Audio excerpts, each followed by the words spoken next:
வெள்ளத்தாயி தரையில விழுகிறாங்க. அப்பத்தான்னு சேது பாட்டிய தாங்கி பிடிக்கிறாரு.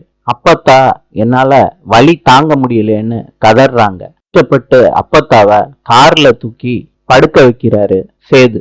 அப்பத்தா, நீ கவலைப்படாத, சீக்கிரத்துல ஆஸ்பத்திரிக்கு போயிடலான்னு காரை ஓட்டிக்கிட்டே அப்பத்தா கிட்ட சொல்றாரு சேது. சொல்லிக்கிட்டு இருக்கப்ப அப்பத்தாவ சேதுவால பார்க்க முடியல.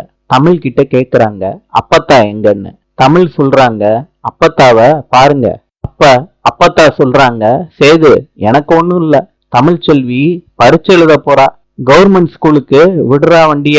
சேது சொல்றாரு, அப்பத்தா என்னால முடியாதுன்னு வண்டியை விட்டு இறங்குறாரு. அப்பத்தா, விஷயம் தெரிஞ்சிச்சுன்னா எவ்வளவு பெரிய பிரச்சனை ஆகும்னு உனக்கு தெரியுங்களா அப்பத்தா?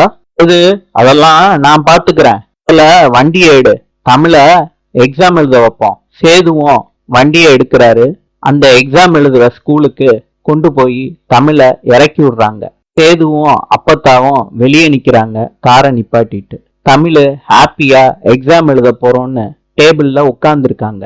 அப்ப அந்த எக்ஸாம் நடத்துற டீச்சர் சொல்றாங்க, இன்னைக்கு எக்ஸாம தொடங்கி வைக்கிறதுக்கு ராஜாங்கம் வர்றாருன்னு எல்லார்கிட்டையும் சொல்றாங்க. டீச்சர் சொல்றாங்க ராஜாங்கத்துக்கிட்ட, ஒவ்வொரு ஸ்டூடெண்ட்டுக்கும் கொஸ்டின் பேப்பரை நீங்க கொடுத்து தொடங்கி வைக்கணும்னு ரெக்வஸ்ட் பண்ணி கேக்குறாங்க.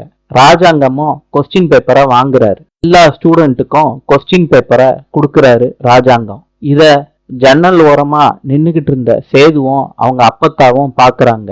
தமிழ் மாட்டிக்க கூடாதுன்னு மனசுக்குள்ள நினைச்சுக்கிறாங்க. இத பார்த்த தமிழ் ராஜாங்கத்துக்கிட்ட மாட்டக்கூடாதுன்னு சேலையை எடுத்து மூஞ்சிய மூடிக்கிறாங்க. ரொம்ப டென்ஷனா உட்கார்ந்துகிட்டு இருக்காங்க. சந்திப்போம்.